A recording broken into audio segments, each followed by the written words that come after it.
Welcome back. I was thinking about something. I guess my channel's going to need a name. So I was thinking Drola's Garage. I'm known as Drola or Drola964 all over the forums and Instagram, stuff like that. That's about all I do. I'm not much into social media, but I do some Instagram. So let's just call this Drola's Garage. Anyway, back with the RS. I'm going to bring it down. I'm going to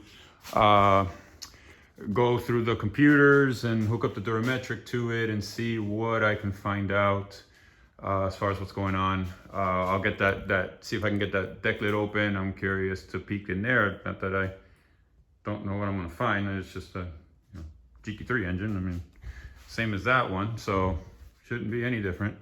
So I'll get on it. I gotta move some carts out of the way. Gotta move these guys all out of the way so I can get this one down. And possibly my little Vespa here too, it's kind of in the way, so I'll have to probably put it outside. So we'll see what happens. So the idea is that behind this taillight right here is a cable that you can pull to open the deck lid. So I'm gonna use a little plastic wedge and little hook tool to see if I can get that cable out of there so I can get that thing open and see what's doing. Let's see if it works. Fingers crossed. So, let's see. I need another hand here, but if you guys... Oh, no! All right, well, I don't know if you're gonna be able to see it, but that little wire is down there somewhere. Let's see.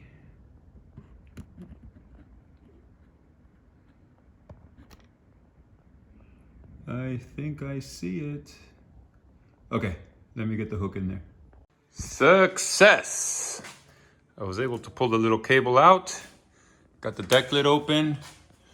Everything looks good here. That air filter looks brand spanking new. So far so good. But at least I got that open. I was happy about that. I'll check the latch, the actual actuator mechanism, see if that's working or not. So that way I know, again, I think it's that control module under the seat, but there's always a chance it's the latch. If it's the latch, it's an easy fix. I have another one, I'll just swap it out. But happy about that. Got the deck lid open, so moving forward. All right, taking a quick look at the engine compartment here. I can see the lines are not pinned. The whole thing looks 100% stock. So looks like I will have to be pinning these lines. I've done it before. I did it on my red car. I did it myself. I did it with the engine in the car. The flip side is the elbows on that oil cooler back there. For that, you do need the engine out. And I did do that on my other car as well. So I don't see any reason anytime soon to have to pull this engine out of here. So looks like those elbows will have to wait, but the pinning of the coolant lines I can take care of. I'll have to take this air filter off so I can get a better look, but I can clearly see here that the typical culprits are not pinned, so, or welded. So I will have to deal with that. The car only has 22,000 miles. It doesn't look like they were hard miles. The car really is in spectacular condition, so I don't think I have too much to worry about. I won't say that if I end up keeping this car that I will not track it, because it's my nature to take every car I own to the track at least once or 5 times, because that's just what I do. But we'll see. In that case, I'll have to pin those lines. But in the meantime, I'll just drive it like that. Okay, so I set up my little table here, a little work table. Let's hook up the Durametric to this thing and let's see what happens. The suspense.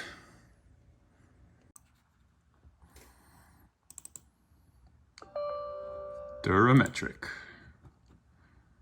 Let's see what happens.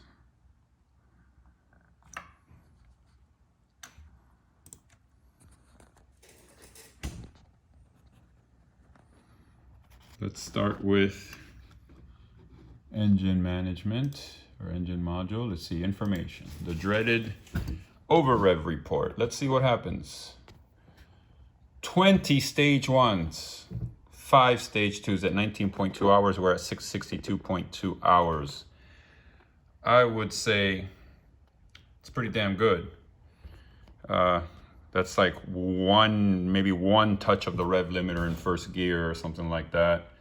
But for a millisecond, I mean, 5 ignition ones is nothing. It's nothing. It's like a fraction of a second. So, and 5 even less. So I am not worried about that whatsoever. The car does run great. It sounds great.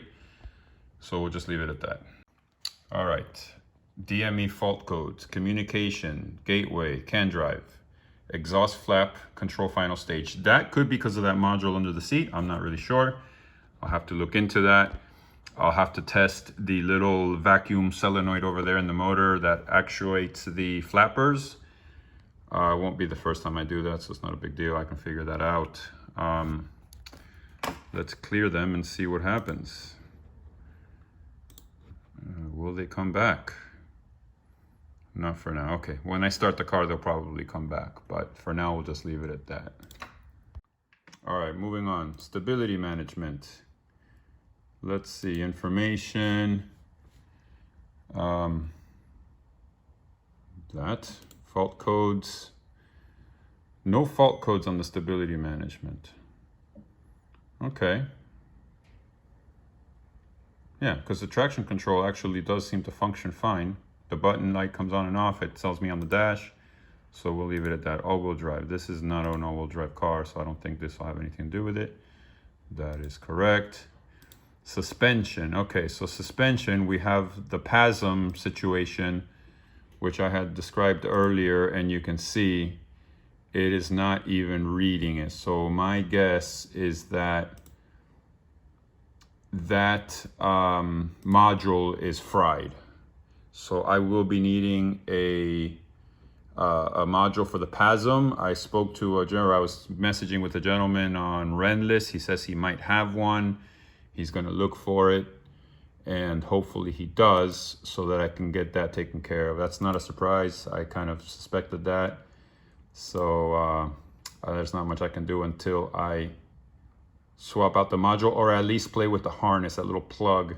Some people were saying they corrode, so you unplug it, clean it up, put some deoxit or whatever on it, plug it back in and see what happens.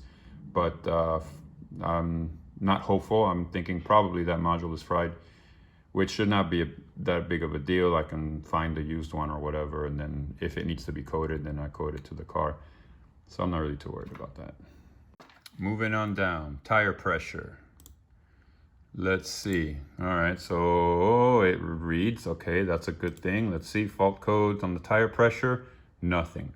So when I got the car, I was showing the 2 rear tires low on air. I filled all of them actually, because they were all kind of low. The TPMS light went away. And as you can see here, there is no codes on the tire pressure, so that's a good thing. All right, let's see, instrument cluster. Let's see, fault codes. Communication rear control unit. Communication PASM control unit. So there we go. I expected those two to be needing replacement, and looks like I was correct. So let's erase those codes and see what happens, see if they come back. I know if I don't come back now, they will come back. But when I start the car, probably. But for now, we'll just leave it at that. Electrical, let's see if what happens in electrical. Fault codes, communication rear control unit, button for opening rear lid, communication instrument cluster. Okay, I did order a new set of switches to open the lids. That one I know works because I hooked it up to my other GT3 and it does work. So I'm not sure why I'm getting the rear lid button there, but regardless, I'm pretty sure the front one is done. It's not working well, but I've been opening the front with the key. But we'll see if when I switch those, that switch, there's 2 switches there, it's 1 unit. So when I switch that out, hopefully that will do it. Okay, see, I cleared it and I'm still getting rear control unit. So for sure, that's the piece underneath the driver's seat. That will have to be replaced. I don't think there's any getting around that. I kind of suspected that already, between the rear deck lid not opening, the tail lights not working, the reverse lights not working. It's kind of to be expected, so I'm not surprised. Next up, we have airbags. I know this one's going to be problematic. Let's see. Okay, fault code. Whole list of them. I think every passenger, whatever, driver, airbag sensor or whatever is throwing codes. So I can try to erase them. Let's see what happens. No faults found, but I know they'll come back. AWS line, no communication. If anybody knows what that is, I guess I could look up the code, the number, but I'll have to figure that out, what that is. But probably the airbag module is fried, and possibly, and I'm not 100% certain that my research was correct, but that front control module also has something to do with the airbags, which I'm pretty sure is suspect of needing replacement. So, so we'll see. So it seems like changing just a few of the modules will fix most of this stuff. So, so we'll see. All right, seat weights. I'm not getting any issues with the seat weights, so we'll leave that alone. Steering column. Let's see. No faults found. I was getting an angle sensor, but I guess it's gone. Okay, we'll leave it alone. Air conditioning. I wasn't having any issues with air conditioning. It works fine. Okay, that's interesting. But it does work. I'm not worried about it. I'm just gonna leave it alone. If it ain't broke, don't fix it. Anyway, I'll leave that be. Next up, cornering lights. I don't know if those are the lights that are supposed to move when you turn the wheel or not. I don't think this car has that option, or if they even had that in 2007, but it's not reading it. So if it does have that, it also could have something to do with that front control module, because that does have some sort of something to do with the lights. So going back to my original assessment, I think changing 3 or 4 of these modules themselves, getting them coded, will resolve most of these issues. Okay, gateway. Not sure what gateway does, but let's see. Communication, rear control unit, PASM control unit. See, I keep coming up with the same units that are bad. So hopefully that will fix them. Let's see, alarm. I don't know why it would be any problem. Oh, terminal 50. I'm not sure what that is, but okay, I'll look it up. Rear control unit. Let's erase them. All right, front. Let's see, front. Okay, so it is reading the front body module. Okay, that's a good sign. Let's see, rear control unit, instrument cluster, front luggage compartment light. I did take out the light in the front, so communication instrument cluster. Okay, we'll have to figure that out. And rear control unit. I still think that, and I keep repeating this, changing that rear control unit is going to solve a lot of these issues, as will the PASM, as will the airbag, as will the front control unit. So I'm hoping that that'll do it. Okay, I reset the codes and I got these 2 back again. Front luggage compartment, which again, the thing is disconnected, so I'm not surprised. And then the rear control unit. So all signs point to the same. Okay, so see, rear fault codes, I'm getting a no communication. So definitely that rear module is for sure fried. So I'm gonna take it out. I gotta get this car off the lift so I can open that door, get that seat out, and pull the unit out, get the part number off of it, order the same one, put it back, have it coded if it needs to be coded. I was talking to someone I know who has a lot of knowledge with the Pee-wees and all that, and he was telling me that this Durametric should be able to do all that coding, what I have to do is get the information. I'm not sure how exactly it's done, but I will have to see it's not even working here, but I guess I can figure all this out. I'll have to do that coding once I get these units, these modules installed. Let's see, left door, communication rear control unit. All right, same thing, right door, same thing. Convertible top, no. Targa roof, no. Park assist, no. Seat memory, I don't think this car doesn't have any memory seats because it's an RS, so they're manual seats. Let's see, chronometer. Does it read it? It does. Any fault codes? No. All right, well, there you have it. That's where we're at. Looks like those modules need to be replaced, get coded to the car, and then hopefully all of these little issues will be resolved and I can take this bad boy for a drive. I mean, I could take it for a drive anyway, but I think I'd rather just leave it alone and get everything up and running right. The temptation though, good Lord, I am tempted. But anyway, I'll leave it alone. That's why I put it on the lift, so it's too inconvenient to move all the other cars out of the way and get this one out. So when it's on the lift, I'm not tempted to go in now and go rip around in it because that's what I'm gonna end up doing. So I'll just leave it here. I'm gonna put it up now, you know, take a look underneath, see what's up. But it should be fine. I'm not expecting any surprises underneath the car. It's really a clean car. I actually washed it yesterday, so it shines up, and this was just a quick hand wash outside almost in the dark. I wanted to get the grime off. I did find the little cap. It was in the front. I got rid of those marks that it had here. I think the PPF is marred up here. That's the film. So maybe I can just get that light redone. The front lip has some scuffs.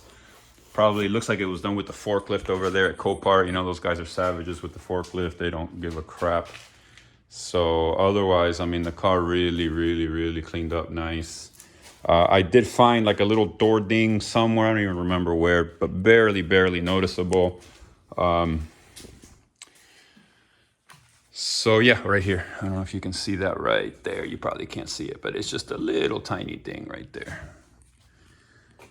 All right. Okay, so I'm gonna end this video here. Not much more I can do with the car for the meantime. You saw the codes. I ordered a couple of those modules on eBay. I'm trying to do this on a budget, so we'll see. Once they arrive, I'll put them in and see what happens. Hopefully these bugs keep getting worked out, and one by one I go eliminating them until I finally have no more system fault. Don't want to deal with that. And no workshops. Again, I do not like workshops. My whole thing, the reason I can play with all these cars is because I do not pay workshops. Otherwise, there's no way I could be able to enjoy all the cars that I have. So, subscribe, bell, I don't know all that stuff. I don't know anything about that. But anyway, I'll figure it out as we go along. So, peace. More to come soon, hopefully, as soon as these things arrive. I will get back on this car and hopefully get it sorted.